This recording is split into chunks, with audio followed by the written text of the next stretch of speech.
revenit la Echilibru, sunt gazda dumneavoastră, psiholog Elena Harbur, iar astăzi vorbim despre trauma bonding. Trauma bonding este văzută în general ca o legătură foarte profundă de afecțiune combinată cu dependență de personajul care a fost abuzator. De obicei în relațiile de cuplu, dar se întâmplă și cu părinții sau cel puțin cu unul dintre părinți. O persoană a traumatizat copilul, de obicei părintele, că vorbim de copilăria timpurie, atunci se formează aceste paternuri toxice. Copilul a fost neputincios, n-a putut să reacționeze la asta și în același timp a fost captiv în relație, n-a avut cum să plece de acolo, n-a avut nici cum să o regleze, n-a avut nici cum să plece și să renunțe, n-a avut nici oportunitatea să se formeze sănătos. Ca atare, rămâne o vulnerabilitate profundă.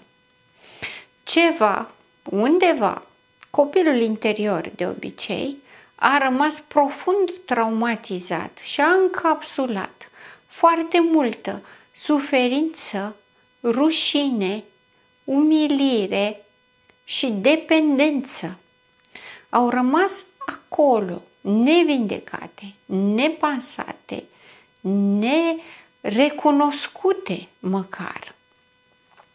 Au rămas ca situații traumatice care s-au întâmplat și au fost ascunse undeva în psihic, în memorie și persoana, prin creștere, a încercat să se desprindă de ele.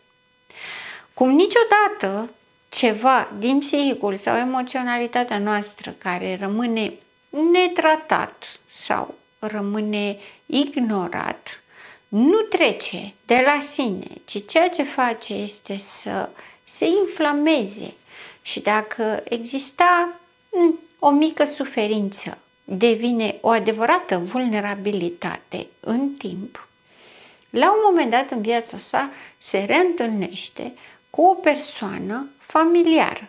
Familiară nu pentru că a cunoscut-o anterior, ci familiară ca și comportament, adică tot un abuzator.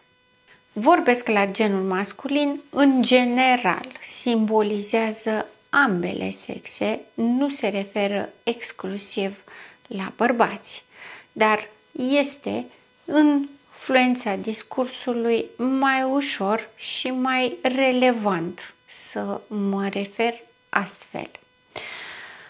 Când întâlnește această persoană un personaj similar cu persoana care a abuzat primar, care a produs suferința, umilința, simte o atracție irezistibilă, nu de plăcere, nu de entuziasm, ci o conectivitate care aparent nu are nicio explicație.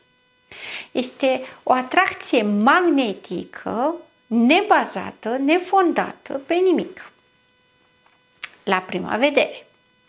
În realitate, persoana abuzatoare care apare în prezent manifestă comportamente similare, atitudini, gesturi, cuvinte care compactează și fac legătura cu persoana care a creat abuzul primar.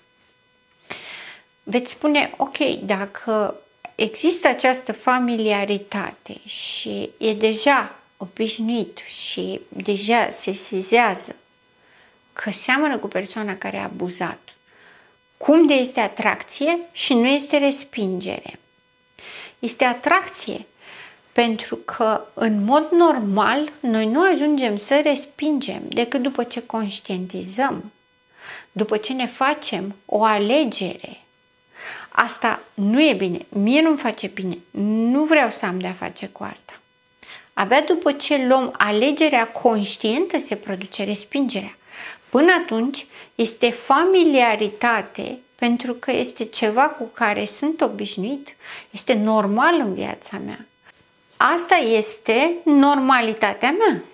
Că este o normalitate disfuncțională, că nu mai îmi doresc să mă întorc acolo atât timp cât relația toxică primară nu a fost rezolvată, cât timp în interiorul meu vulnerabilitatea mea a fost negată, ajunge să funcționeze automat inconștient. Și de aceea avem atracție. Pentru că este atracția față de ceva nerezolvat din mine, cu care am nevoia inconștientă să o repar, să o rezolv. Întotdeauna nevoile noastre vin pe zona de echilibru, pe zona de vindecare. Hai să o numim recuperare. Copilul, când este traumatizat, este privat de ceva. Îi se ia un drept, nu îi se dă ceva ce are nevoie. Este privat, este lipsit de ceva. Dacă persoana care a produs abuzul privează în continuare și refuză să ofere oportunitatea copilului să fie hrănit, să îi se dea ce avea nevoie, ce îi lipsea, persoana aceea rămâne semnificativă. Pentru că nu avem nevoi în raport cu toate persoanele cu care ne întâlnim. Avem nevoi în raport cu persoanele semnificative pentru noi, persoanele de care depindem. Avem nevoie de persoanele acelea în mod expres care să ne ofere ceva anume, ceva specific. Copilul nu are nevoie de iubire de la oricine. Are nevoie de iubire de la mama lui. Nu are nevoie de atenție, grijă și protecție de la oricine, ci de la mama lui. Dacă mama lui nu-i oferă, mama lui nu-i oferă într-un fel anume.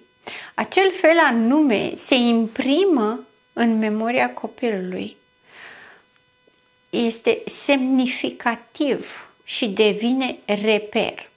În momentul în care copilul crește, a devenit adult și întâlnește o altă persoană care manifestă același tip de comportament, instinctual este atrasă către persoana respectivă ca să-și recupereze și să redobândească ce a lipsit în relația primară de abuz. De aici vine partea de atracție. Fiind o persoană similară, comportamentul va fi același. Mecanismele infantile regresive ale persoanei care a fost traumatizată în copilărie cumva speră la un rezultat diferit. Dacă de acolo n-am putut să-mi iau, de aici trebuie să-mi iau. Pentru că există diferențe care sunt conștientizate în realitate și atunci merge cumva pe diferențe. Este o altă persoană, un alt context, eu sunt altfel și atunci sper să beneficiez în această relație ca să fie reparator pentru mine. De aceea atracția este magnetică, este inconștientă, pentru că am nevoie să mă repar. Am nevoie să mă repar de la o persoană similară. Nu mă pot repara de la o persoană care nu este similară, cu care nu sunt familiarizată, pe care nu o recunosc cu acest potențial. Doar că abuzatorul se va comporta în prima etapă ca și cum oferă și hrănește exact ceea ce lipsea. Că de aceea victima se duce către abuzator, pentru că are potențialul să-i ofere exact ceea ce are nevoie.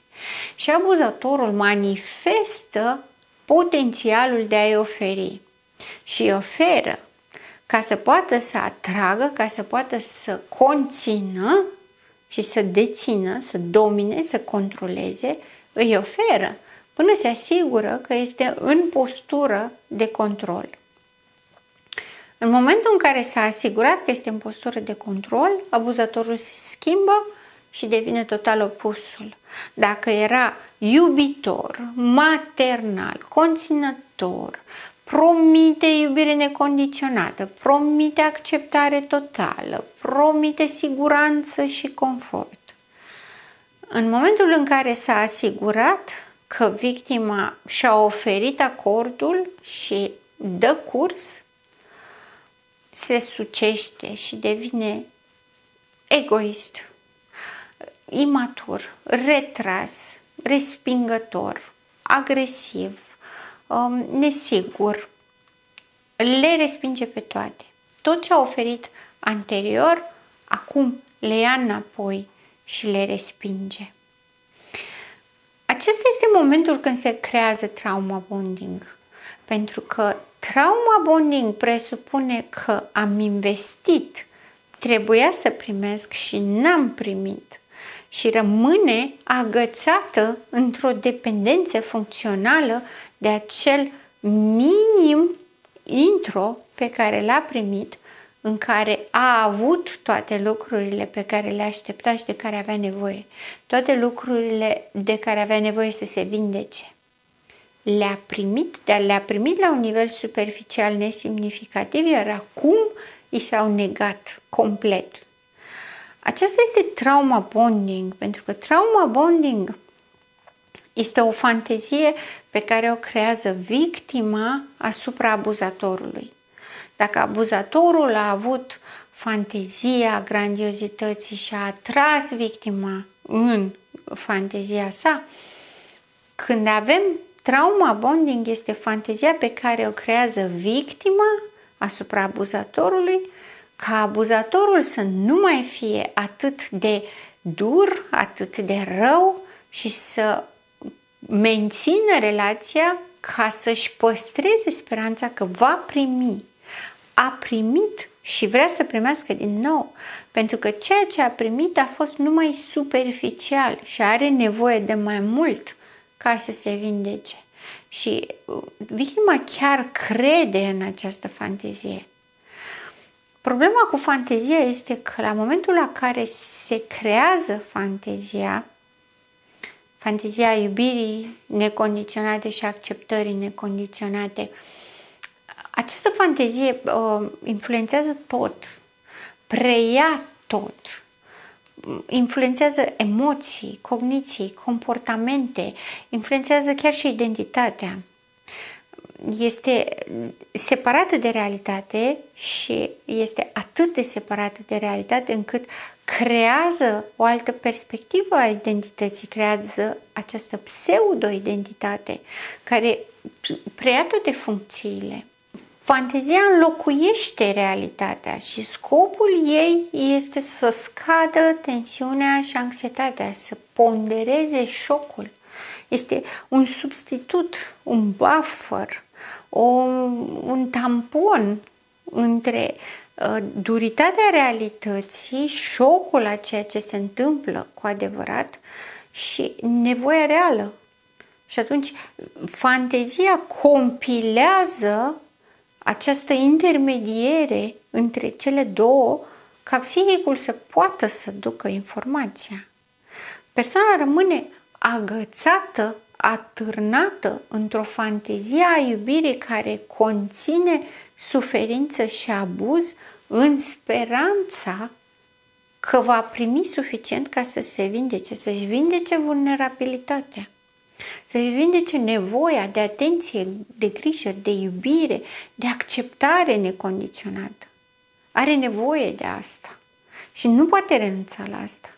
Să renunțe la asta presupune să renunțe la iubire, la conceptul de iubire, să renunțe la propria mamă, să renunțe la imaginea sa idealizată, să renunțe la tot ce s-a simțit atunci că este ideală, perfectă, extraordinară. Înseamnă să se disocieze, ca să poată să renunțe, trebuie să se disocieze. Trebuie să se gândească că nimic din toate astea nu au fost adevărate. Trebuie pur și simplu să nu-i pese. Ori lucrul acesta nu se poate realiza nu se poate întâmpla rapid, pentru că ar presupune o spargere a psihicului, ar presupune o disociere, ar presupune o depersonalizare, pentru că persoana victimă chiar investește mult, foarte mult, se donează cu totul, își donează toată existența, tot ce ține de persoana sa, e donată abuzatorului și atunci rămâne agățată. Singura posibilitate este să se reidealizeze singură, cel puțin o perioadă, până face această tranziție, ca să poată să se întoarcă la eul sănătos sau să poată să-și vindece vulnerabilitățile. Iar acest lucru nu e deloc ușor de realizat. Desigur, o trauma bonding nu este singura fantezie ca mecanism de apărare. La fel este și shared fantasy. Trauma bonding are același mecanism ca shared fantasy, doar că vine după ce shared fantasy se termină și narcisicul rupe legătura, nu mai vrea relație, adică realitatea este foarte clară și trauma bonding vine să panseze această realitate dură. Pe același sistem este și fantezia grandiozității și de asemenea și perturbările de identitate.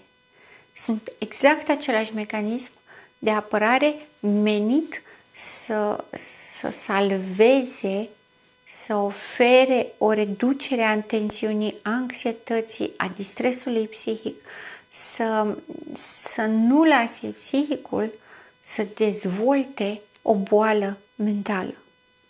Mecanisme adaptative, mecanisme de apărare. Mecanismele de apărare sunt în mare parte disfuncționale, chiar dacă ele sunt menite să protejeze psihicul. Sunt bune pe o perioadă, în situație de criză, dar ulterior ele trebuie să se remită și să se reîntoarcă la paternurile funcționale sănătoase. Din păcate, nu întotdeauna se întâmplă asta și dacă terenul vulnerabil este foarte acut, foarte proeminent, pot ca mecanismele de apărare să funcționeze pe mulți ani din viața persoanei și să aducă perturbări și disfuncții din ce în ce mai multe. Sunt psiholog Elena Harbur și până data viitoare rămâneți în echilibru.